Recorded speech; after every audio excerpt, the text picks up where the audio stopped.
Anchors up, sails at full. Welcome to the Sloopcast. How are you doing today, Kyle? Doing all right, Jared. Doing all right. How are you doing today? Doing good. My back hurts, but we're going to try not to focus on that. And also, when I reached for my beer that I'm going to crack open at the start of the show, which is a new tradition, a good tradition, I did knock it over first. So let's see if this bubbles. No, we're good. It's actually one of the least bubbly ones.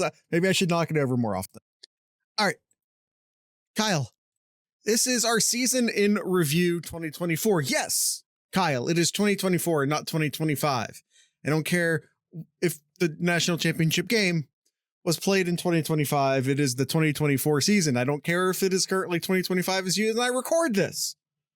It is the 2024 season. And yes, I'm aware that it says 2025 on the national championship playoff logo and jerseys. I think that's a terrible decision, but I think they're kind of married to it at this point. So whatever. All right, where would you like to start here? we got some questions here. We got some things to answer here. Where would you like to start? I tried to order these in a dramatically ascending way. So I almost think of this as like awards. Like I feel like we're doing a postseason awards show right now. Is how I'm envisioning this. And like if you watch the Oscars or whatever, they typically start with some of the more technical stuff that isn't as, I don't want to say important because they're all important, but it escalates, right? Like picture of the years at the end of the show. Odds we go overtime on this one. We'll see. Listen, whether or not we go overtime on any particular episode is highly dependent upon how talkative Kyle is, if we're being honest. Because I'm going to talk a lot. That's just built in. Depending on how chatty Kyle is. That's the X factor, which is an award we'll be giving out later in the show. But this one is allowed, though. Yeah, honestly, it's like it's the last time I get to put Jack Sawyer and the rest of this recruiting class in a thumbnail. So, yeah, honestly, it's all good. But Kyle, let's start at the top of the list and work our way down. Sure. So, first award here is Coach's Pet. I think there's two names that come to me, Jared. But okay. my pick is the captain Jack Sawyer. I agree. I think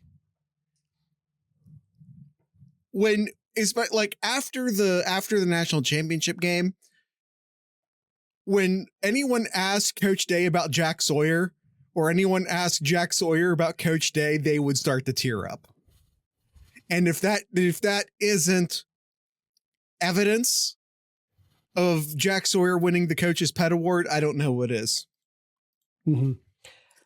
I think the other option you could go with is maybe Cody Simon. I think Cody Simon would be another one. He got the Block O after all. He did. So I'm going with Jack Sawyer though. Yep, I would do that as well. Class clown. Class clown. I'll be honest. I'm struggling with this one, trying to figure out who the class clown is. Honestly, you could probably give this to Jack Sawyer as well. Okay. Too. He's kind of a jokester around the team there. Here's, and I know I'm going to put this down to like who's the most entertaining, and I don't mean from a football perspective, and to include. We're still like inside the 5-minute mark of the show. Crap talker. Like who's the biggest crap talker on the team? Who's the bluntest, like funniest guy? I think probably on the team. I mean, I'm thinking Denzel Burke. I was going to go the other side. The other side. You could also say Iggy. You could say Iggy. you could. The crap talker of the team. That is your corners. That's your corners. That's maybe your wide receivers, but definitely your corners. But Denzel Burke, I don't know if this necessarily falls under class clown. He was always like the best interview whenever they would do like, spring interviews where they'd interview all the players, or fall interviews or they interview all the players, I knew, because the hype around Jeremiah Smith started early and started fast. But you want to know when I knew that the Jeremiah Smith hype was very real? When Denzel Burke confirmed it. Because Denzel Burke is not one to hand out compliments or to, if Denzel Burke says it, it's true. We have rule 1, the doctor lies. They know they're being recorded. They're going to say what they need to say, yada, yada, yada. Denzel Burke didn't follow rule 1. If Denzel Burke said it, Denzel Burke meant it. Mm-hmm. When he was telling us how special Jeremiah Smith was, that's when I really took notice. Maybe not so much on the class clown side, but who did interviews really well was Emeka. Maybe not on the class clown side, but Listen, and this is maybe why class clown's a little bit tough here, because this, especially if we're talking strictly the 2024 versions of these players, this was a very focused, very sort of buttoned up team. Mm-hmm. This is a very business focused, no nonsense sort of team. Maybe a quick shout out to Will Howard, stomping out the cigarette after they destroyed Indiana, winking to the sidelines during the national championship game. Will Howard has a little bit of that clown in him, I think. He does. He does a little bit.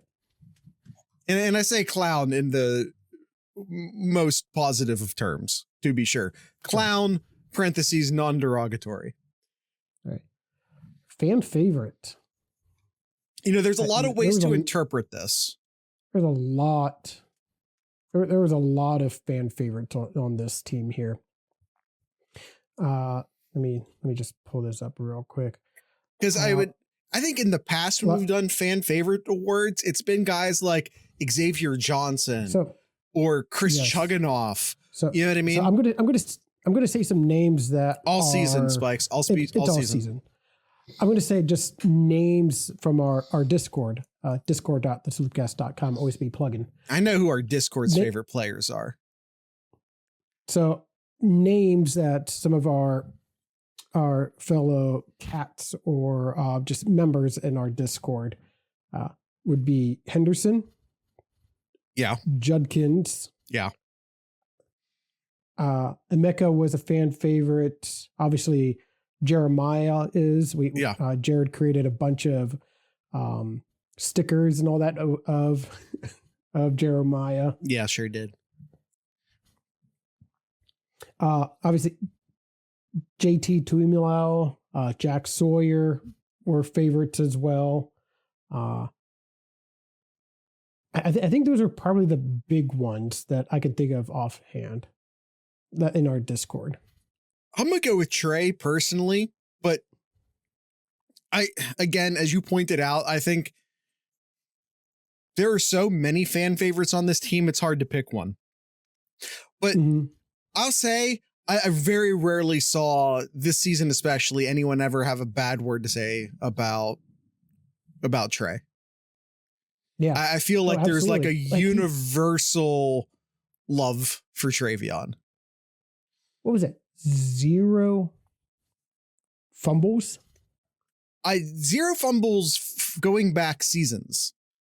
I think he was a freshman, maybe sophomore, since he last fumbled.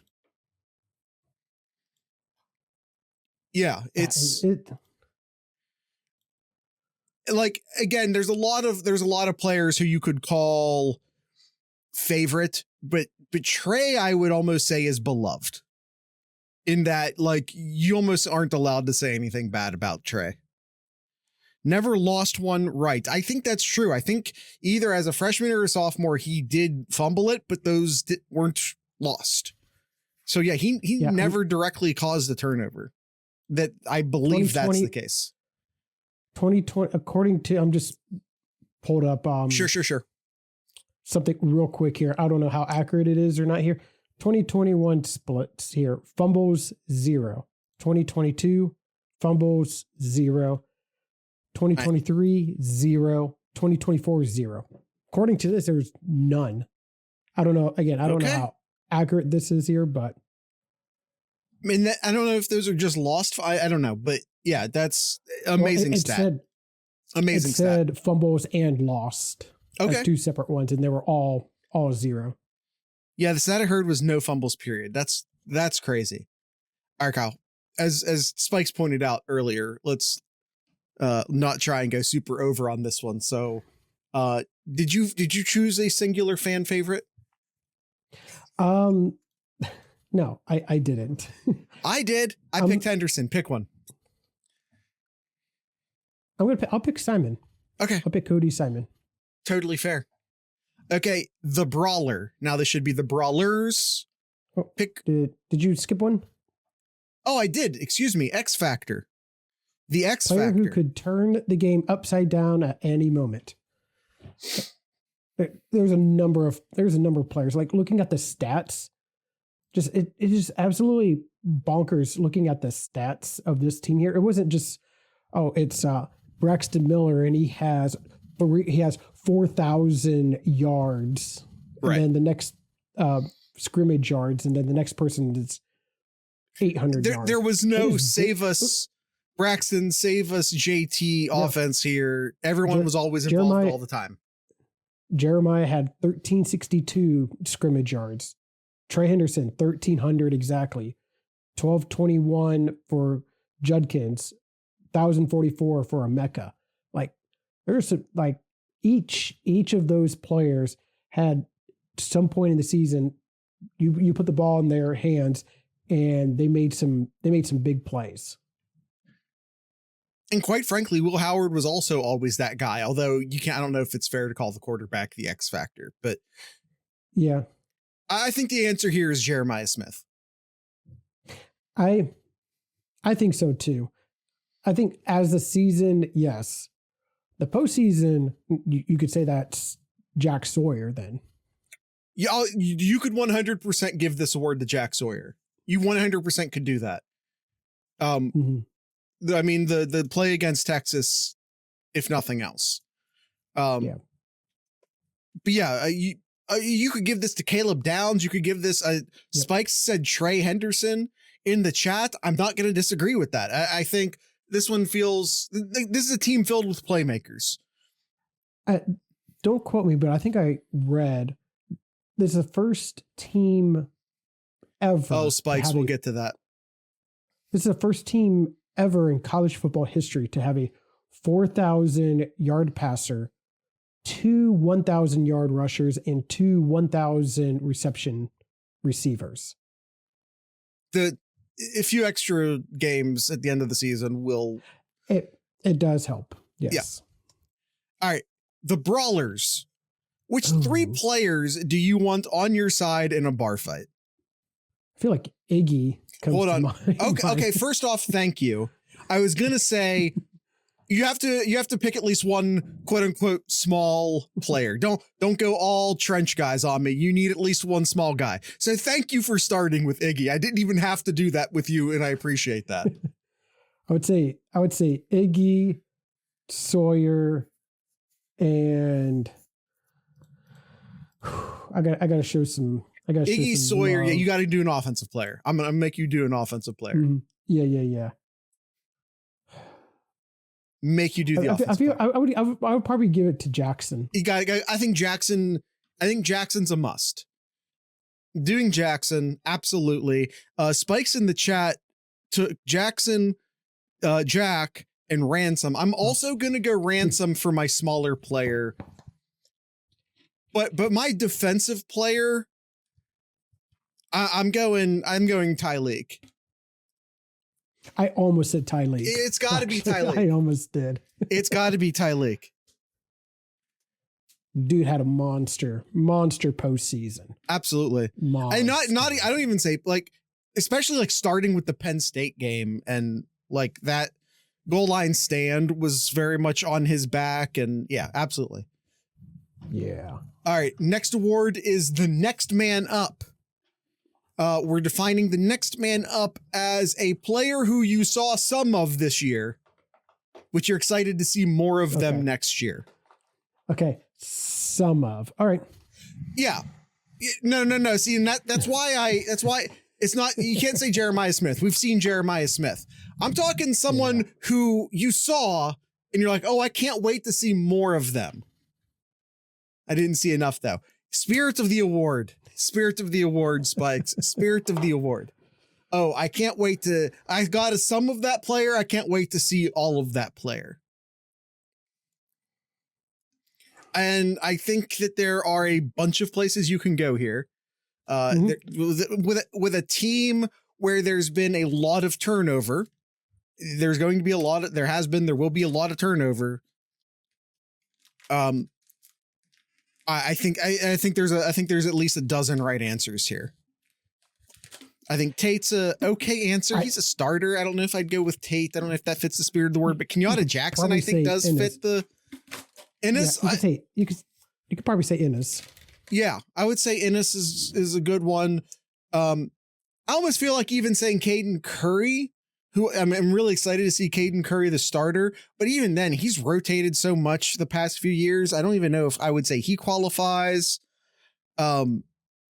I'd say I'm going to go out of left field here. Please. I'm not going to name an offensive player. I'm not going to name a defensive end that I'm really excited to see Kenyatta and Curry really go at it this year or next year. I'm going to go with Jermaine Matthews. Okay. Absolutely. The next shutdown corner. Absolutely. I think that's, yeah. I think finally getting to see. I'm also excited getting to see him start. Scott I think Jr. is huge as well too. Yeah, and I feel like Scott Jr. really fits the spirit of the award, if nothing else. I tell you what, again, a ton of places you could go here. You saw how good Matthews was. 100%. When Denzel wasn't in, we're like, wait, Denzel was my out? my only criticism with giving the award to Matthews is it's kind of like what I was saying with Caden Curry. We've seen him rotate in so much that I don't know if he fits 100% fits the spirit of the award, but I'm not, whatever. And you might be able to say the same thing about my choice. I'm going Arvell Reese. Okay. We rotated so much. I think you can only say Sayin. Let's not go crazy. But no, that's actually probably a pretty decent point. Yeah. But I think Sayin's a good answer. Like I said, I'm going Arvell Reese. I think we'll see Arvell Reese, the starting linebacker next year, and I'm excited about that. Mm-hmm. Surprise player of the year. Who surpassed your expectations this year? Who surpassed my expectations? Gosh. Who, and you could think of this as, I knew he was going to be good, but wow. Or I thought he was going to be pretty good, or, I thought he was going to be great, but he was actually amazing. Or even down to like, I thought he was just going to be an okay starter, but holy shit, look at this guy. Like, I don't know. Interpret it as you wish. Spikes in the chat says Ransom. Certainly helps when you have Caleb Downs next to you. That's for sure. I mean, hear me out. And that's not me taking anything away from Ransom at all. Yeah. To be clear. Hear me out. I'm actually going to say Will Howard on this, who's really surprised me because we talked about all year. He doesn't have to do anything special. Just get the ball into your playmakers. You got a two-headed beast in the backfield. You got a just a plunderful of wide receivers at your disposal. Just get the ball to him. Get the ball to them. 73% completion for the year. 4,000 yards. Like, if you told me he was going to throw for over 4,000 yards, I'm like, you are crazy. You're absolutely crazy. he opened up the national championship game. Was it 14 for 14 or 13 for 13? I forget the exact number. He was putting the ball into tiny windows against Texas. I'm not talking about just like, oh, the scheme got the guy, what we were hoping 13. for, expecting. Thank you. What we were hoping for and expecting with Will Howard was like, Day and Kelly will get a guy open and he's just got to get the ball out to him. That's all we need. Meanwhile, he's putting balls in tiny windows against Texas. Will Howard 100% surpassed my expectations this year, especially like he looked like a pro quarterback in the playoffs. And I would have 100%. never. He made himself some money. He made himself some. A lot of the Buckeye players did in the postseason, made themselves some money. I would have never, even through October into November, if anyone said, hey, you think Will Howard could make it in the NFL? I'd be like, he's a good college player. He just doesn't have the. After watching him through the playoff run, I'm like, well, he could. I'm not saying he's a first round quarterback. I'm not saying he's going to be some sort of insane, hundreds of starts in the NFL or anything like that. But still, I completely surpassed my expectations. Is that your player too, or? Yeah, 100%. Okay. Spike says he hit the very top of his possible expectation range. He broke my expectation range. He broke it. The range I had for my expectations of Will Howard, he broke the ceiling off of it. Yep. All right. Before we go to the next award here, we're going to take our first ad break here. The is your go-to website for anything and everything Sloopcast related. Patreon, Discord, YouTube, merch, 7071. You can actually check out. Actually, that's not working. There's a lot of different links there. The gifts, I saw Sloopcast gifts in there, but it doesn't. We'll have to. I'll fix it. We'll look into that. I'll fix it. The gifts is actually really cool. Jared spent a lot of time making some really good gifts that we I'll fix it. love using over in the Discord here, which you could probably find if you just search for Sloopcast. Yeah, if you have gift search. Yeah. If you have a GIF search, you can just type Sloopcast on your GIF keyboard, which I know most keyboards have that integrated in now. And you search Sloopcast, you'll find a bunch of Ohio State stuff. So find those and much, much more over at thesloopcast.com. We're going to take our first ad break and be right back with the other questions. And there's Spikes showing off one of them. That's our let's fucking go gif. There's a bunch of Goom. This one's one of my favorite ones. Indeed. All right, Kyle, next award. What do we have next? Freshman of the year. Freshman of the year. Do we have to? Do we have to? Do we actually have to? There he is. There it is. I got it, Jared. Okay, thank you. I also needed to get that boom off of the screen. Last time we left one of those sit on the screen too much, someone claimed it because it has footage from a game in it. So we can't let those sit on the screen too long because YouTube's broken. I also made that one's actually not in the, I'll figure it out later. We're not talking about that right now. Yeah. Freshman of the year, Jeremiah Smith. That's not even up for discussion. Nope. We're just going to move on. Comeback player of the year. I got a good answer for this one. Go ahead. Seth McCullough ran out of Alabama because he had one bad game of snapping, which one could attribute to the quarterback switch and signals and whatnot.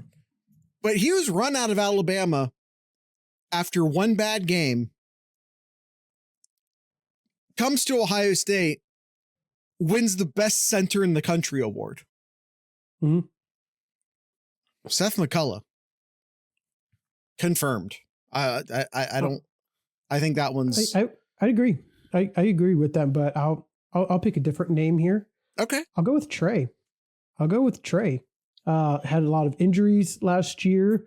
He only had 570 rushing yards. Yeah. Last year. His lowest carries, lowest yards, average touchdowns last year of his entire season at Ohio State. And then you come into this year, career highs in like almost every stat. So I totally I'll go with Trey. I think that's a great answer. The Future Pro Award.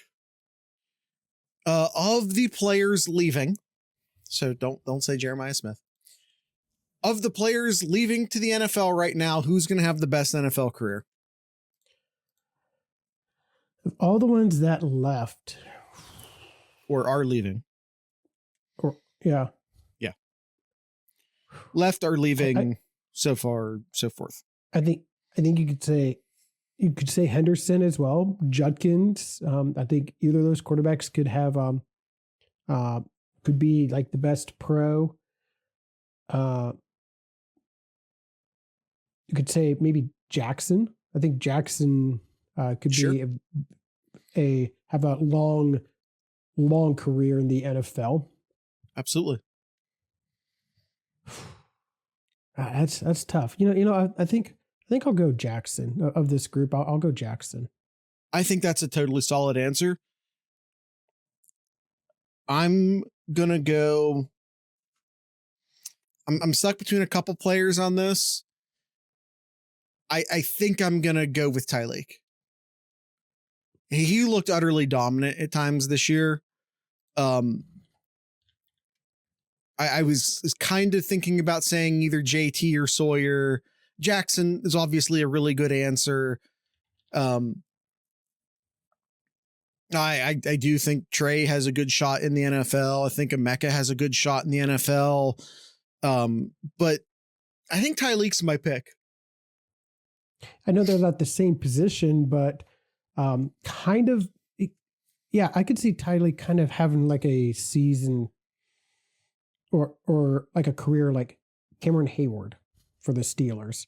Solid college performance, get into the NFL and just absolutely kills it. I really actually think JT specifically JT reminds me a lot of Cam Hayward.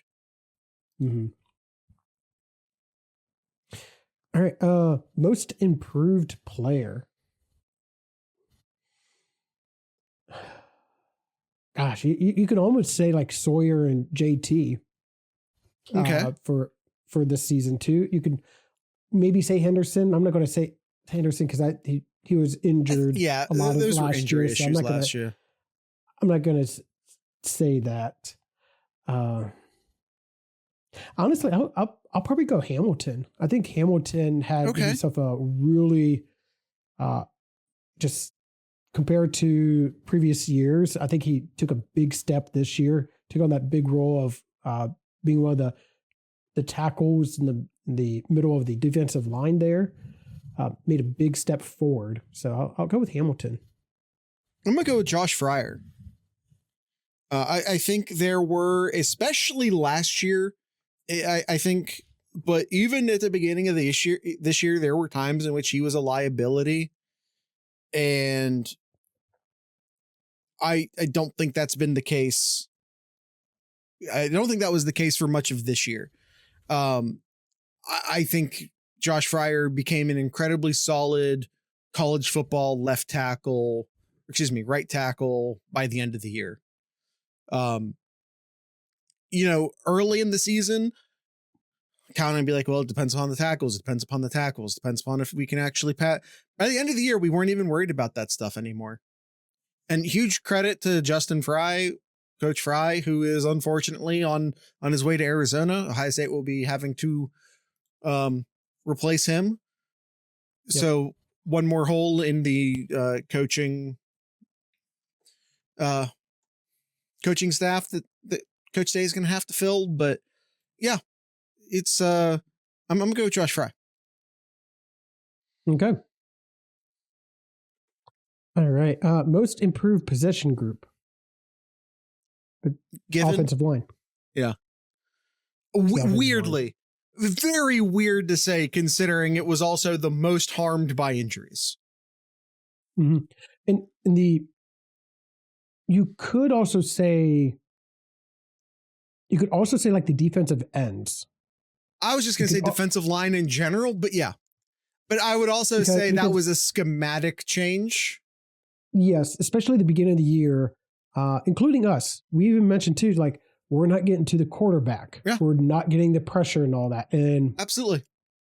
And then change happened, and you saw the defensive line just absolutely just dominating then. 100%. And I would, my one sort of pushback on that is that I felt like that was a schematic change and not a player change. And I don't know if that fits the spirit of the award, but I totally understood if someone out there were to pick that. But yeah, I think it's the offensive line. Yeah. Absolutely, Spikes. Best position group. I'll let you go first here, Jared. I mean,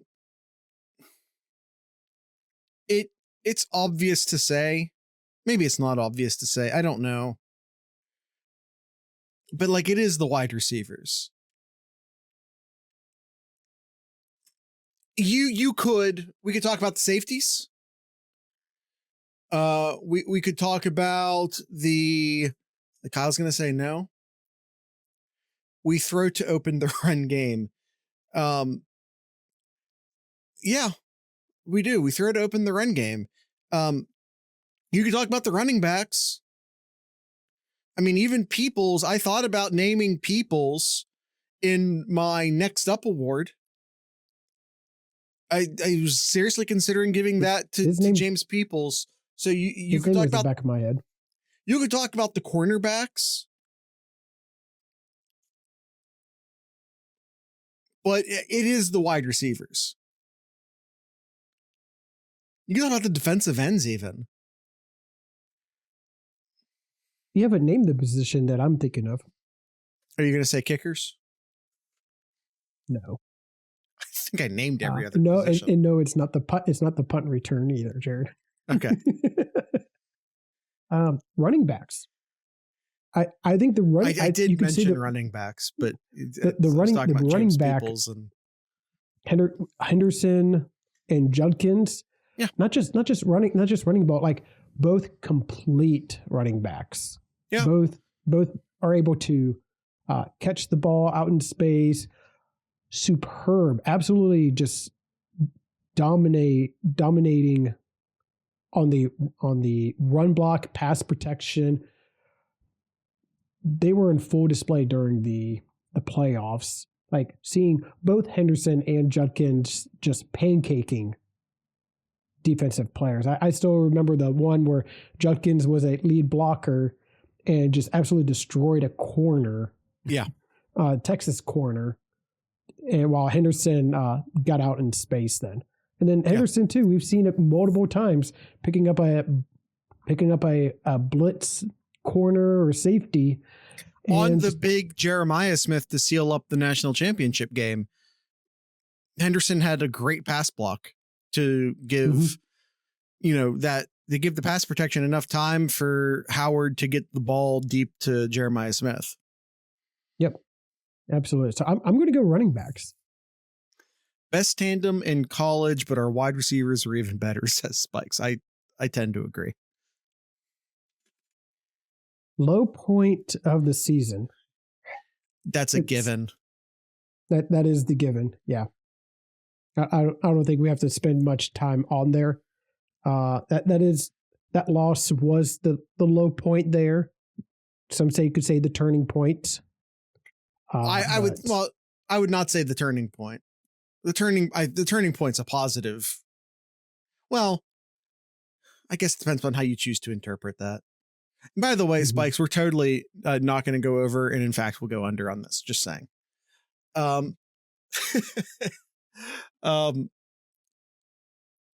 Yeah, low point is obvious. Turning point, You could say after the Oregon loss, honestly, especially the defensive side. I think defensive side, the turning point of the season was the Oregon, after the Oregon loss. You could. You did not let up 20 points or more the rest of the regular season until you faced Oregon in the playoffs. Like, complete change in defense. You could call the turning point of the season if you wanted to.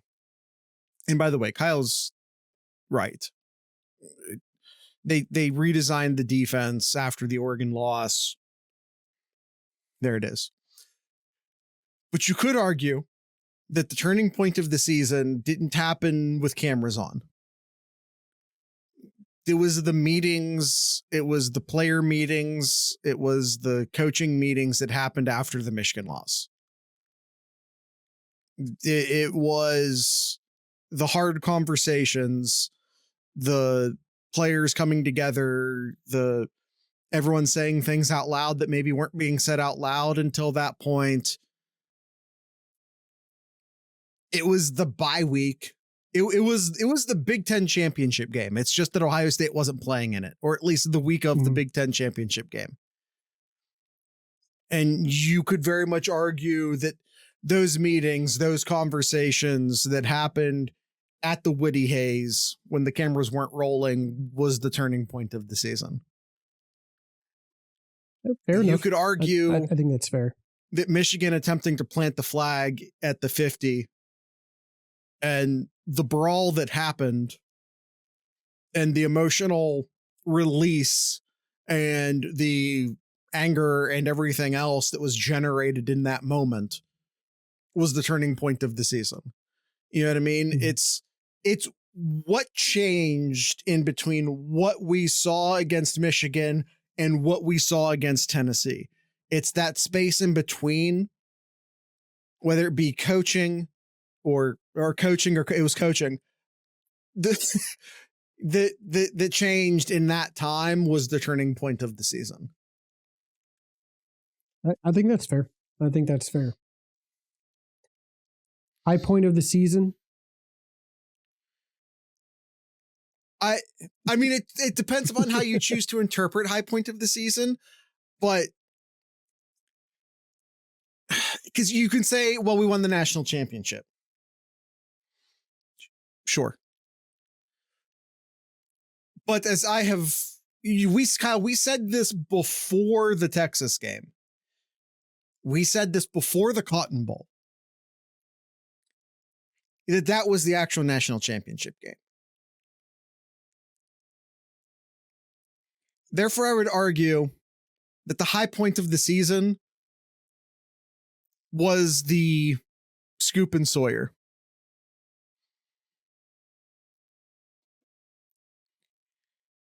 Honestly, like, I know you talked about Oregon, but I mean, the highlight might be that first half of it could Jeremiah Smith.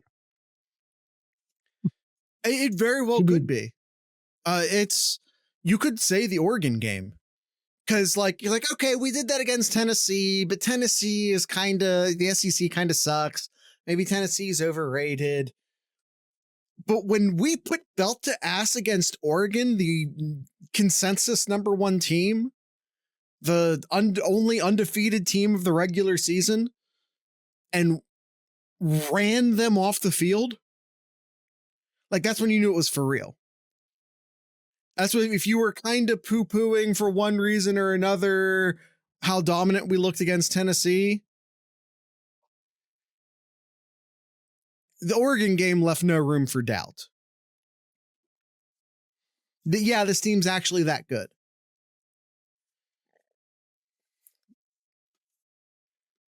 All right, Kyle. All right. We have a few more awards left. Awards.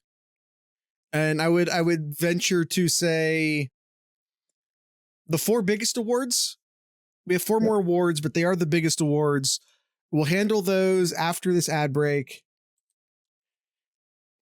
Kyle already did most of the plugs at the top. I'm just going to tell you to join our Discord server. discord.thesloopcast.com. Come hang out with us. We're talking about coaching replacements. We're talking about the transfer portal. Yes, still. We're talking about recruiting. We're talking about coaching searches. We're talking about the Michigan scandal that Kyle and I will be covering at some point. Like I was talking to Kyle before the show, a couple days before the show, and it's like, are we gonna do the year in review, or are we gonna talk about the Michigan scandal? And he's like, let's do the year in review. Let the Michigan thing. Let's get some more facts. Okay, let's get some more facts there. Okay. But like, and we're having that conversation in the Discord server where everyone can see it. Like, we're there, we're hanging out, we're talking about the show, we're talking about the coaching searches, we're doing all that stuff. Come hang out with us at the Discord, discord.thesloopcast.com. All right, Kyle, we're back. Four biggest awards. We have the offensive MVP, the defensive MVP, the play of the year, and then the overall team MVP. Oh, this is tough. It is. These are the toughest ones. So offensive MVP.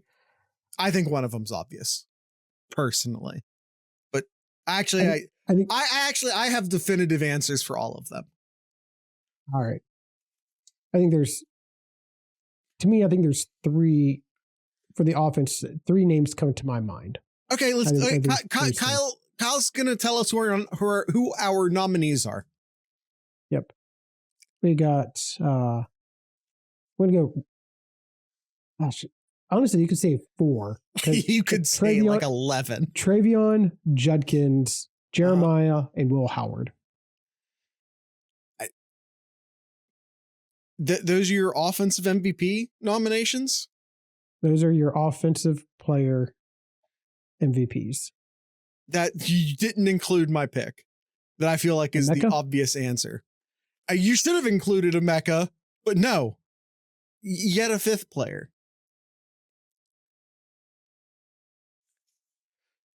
I'm giving my offensive MVP to Donovan Jackson.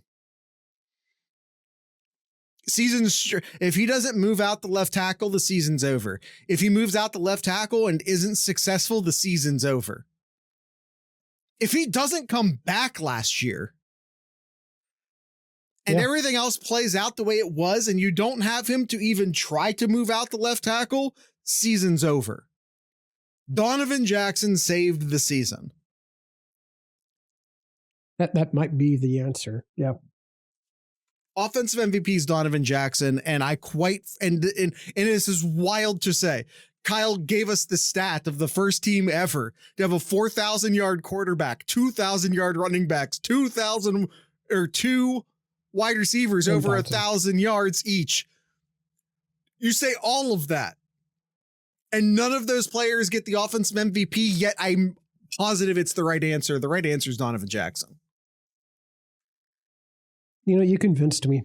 You convinced me. Yeah, it is Donovan Jackson. Yes. All right.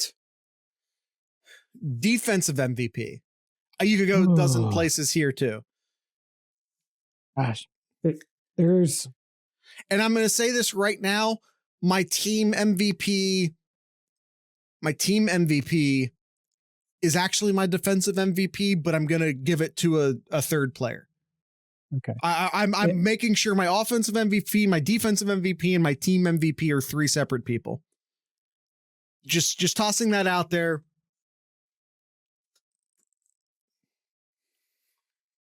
Gosh, my defensive MVP. Geez, it's.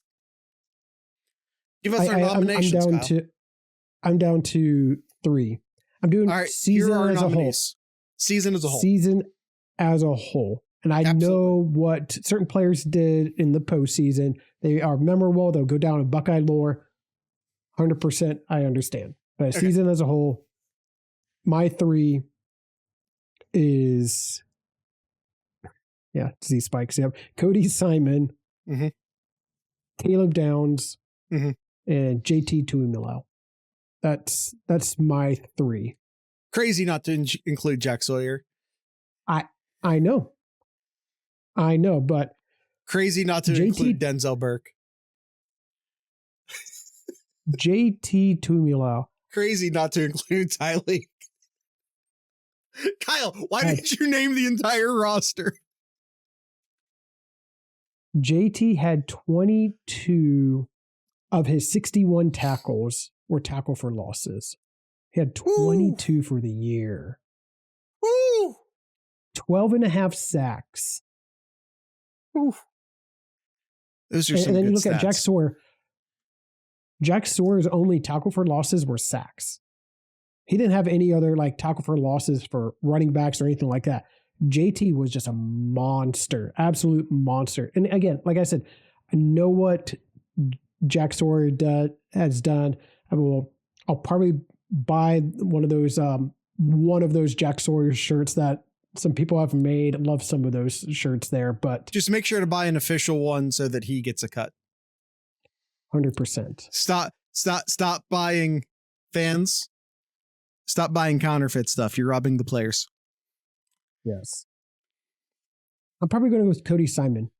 I as much as I'm torn between the three of them. I'm really torn between the three. Maybe more so towards Downs and Simon, but I'm probably going to give it to Cody Simon, just the leader of this defense.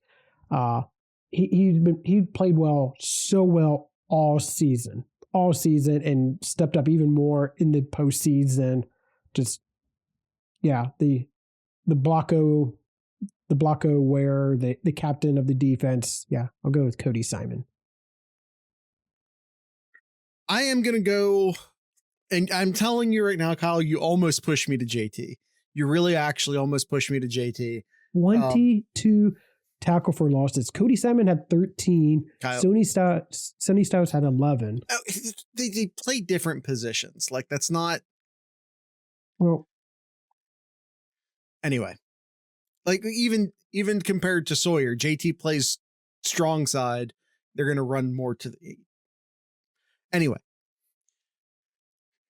22. You know what? Defensive MVP. Kyle pushed me to it. JT Tuimoloau, defensive MVP. I was gonna go Caleb Downs. I was gonna do it. I was gonna go Caleb Downs. Kyle pushed me. Play of the year. The play of the year. I think there are a couple candidates. I think that one of them stands up above the rest. Do you have any final nominees?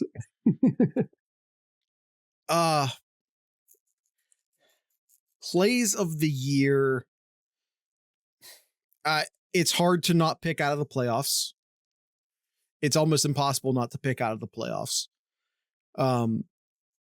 You could certainly pick the deep ball to Jeremiah Smith to seal up the national title game. You could certainly pick that, but it's the Scoop and Sawyer.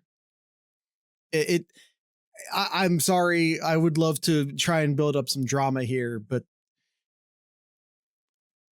yeah, Spike says it has to be Sawyer. Smith is a close second. Yeah, I think so. Can I just say thank you, Spikes? I got 5 plays here, Jared. Okay. I got 5 plays here. Please go ahead. Top 5 plays here. So at number 5 here. Yeah. I got Caleb Downs punt return touchdown. Yeah. Kyle was always going to include that. I was always going to include that. Number 4. He would have made it a top 6 if he had to. Number 4. I'm going to say it's the goal line stand against Penn State. It's not a single play. Like the 4th down against Penn State. Okay. All right. Number 3.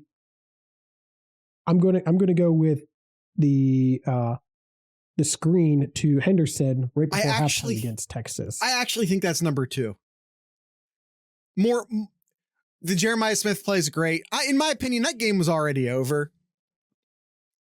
That put a nail in the coffin but it's not. And I know people love to make this comparison. I get it. We love to tie the present to the past. It's human nature. The holy, it's the second holy Buckeye. No, Ohio, that game and therefore that season was on the line when Krenzel delivered that ball to Michael Jenkins. There's no 2002 national title game. They lose that game. They don't get to play Miami if that ball's not delivered. If they don't get that ball to Jeremiah Smith, they're still winning. They just need one more stop. You know what I mean? I totally forgot. I'm going to change that goal line stand to the fourth down on Penn State. I'm going to stick with the same game, that Iggy interception against Penn State. Sure. That was and then number two, it's Jeremiah sealing the national title catch. I think mine is it's Jack Sawyer's scoop and score. I think, in my opinion, Trey's screen pass to the end zone against Texas is the number 2 play. I mean, it's fair. Yeah. But the scoop and Sawyer's the play of the year. Like we drug that out just to come back. And by the way, I love that Kyle did a top 5. I love that Kyle did a top 5. That's fantastic. I love that. But it is the scoop and Sawyer. Mm-hmm. But there's so many other great plays. Sure. That not as meaningful too. Like there were some great catches that Jeremiah had with one hand and meaningless, well, not really meaningless, but in games that were already taken care of too. 100%. It's both man and moment. You have to have both. If you want to be the best, you have to have the individual, you have to have the play, but it also has to be the play in the moment. Mm-hmm. Honorable mention, the first offensive holding call against Notre Dame. Yeah. Yeah. All right. Team MVP. The team MVP is obvious to me. It is Jack Sawyer. He led the campaign to bring all of the seniors back. He led the campaign to steal the flag from Michigan during the brawl in the center of the field, which will always cement him as a favorite of mine. Oh, I don't care what anyone says. I'm looking at you, Kirk Herbstreit. The failure in that moment was not on the players. It was the adults that allowed that shit to happen to start to begin with. Because you're not gonna let someone disrespect you like that. No, you're not gonna let them disrespect you like that. So kudos to all of the Ohio State players who ended up getting pepper sprayed, who joined that brawl in the middle of that field. A lot of people are afraid to say that. I'm not afraid to say that. I respect every single player that got into that fight in the middle of the field, including Jack Sawyer. My brain. But most importantly, Kyle, most importantly, he single-handedly performs the best, most important play of the game for Ohio State, as we both decided. And again, led the campaign to bring as many players back as he possibly could for this season. Mm-hmm. Team MVP, Jack Sawyer. My brain's telling me the team MVP should be Will Howard. Okay. But my heart is to Captain Jack. Yeah. I feel that. And that's who I'm going with, is Captain Jack Sawyer with my team MVP as well. Okay. Absolutely. I'm not going to disagree with any of that. Mm-hmm. All right. I think that's it. I think that's the end of the show. Hey, Spikes, we're under time, just so you know. Kyle, do you have anything in Kyle's Corner? Oh gosh, I wasn't ready for this here. Oh, Kyle, you're the one that scheduled the show. Oh, hey, Jared.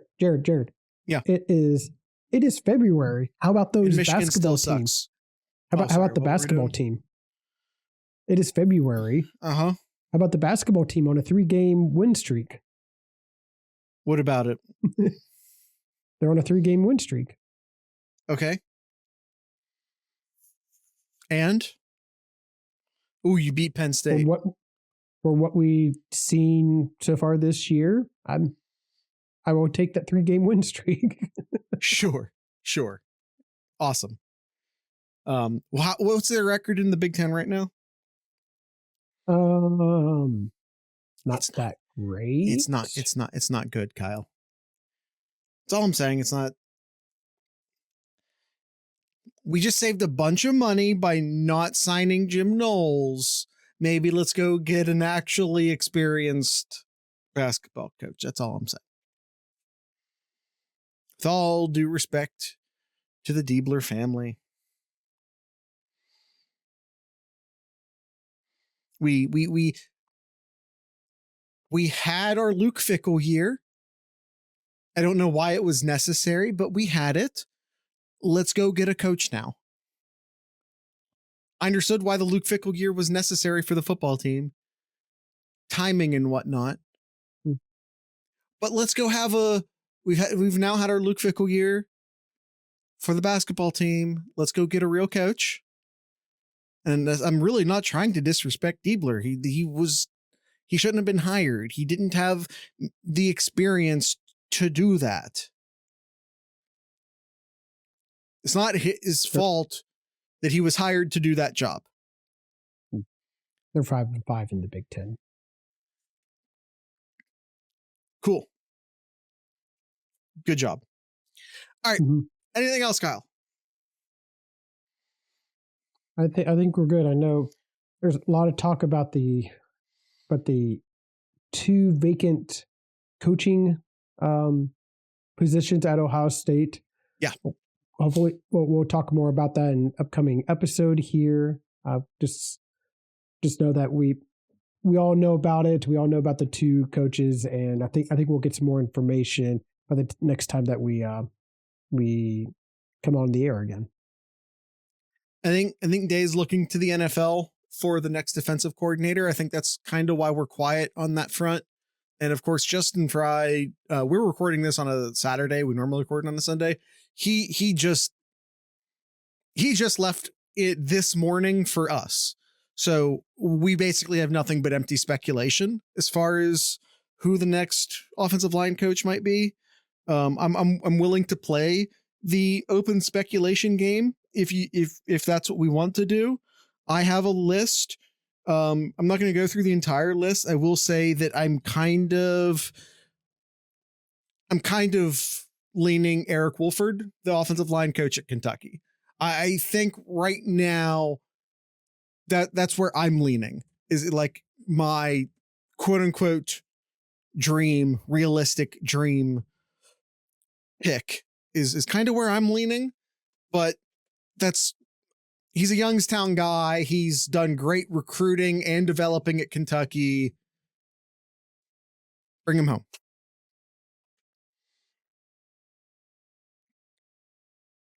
All right. That's all I got. All right. Yep. That's it. That's the end of today's show. Tonight's ending band.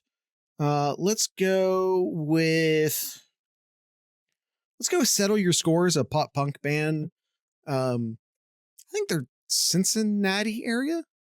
Maybe not. I don't remember, but they're definitely from Ohio. Pop punk band. They're called Settle Your Scores. So with all that being said, I'd like to encourage everyone to drink local beer, listen to local music, and of course, support your local podcasters. Once again, this is Settle Your Scores.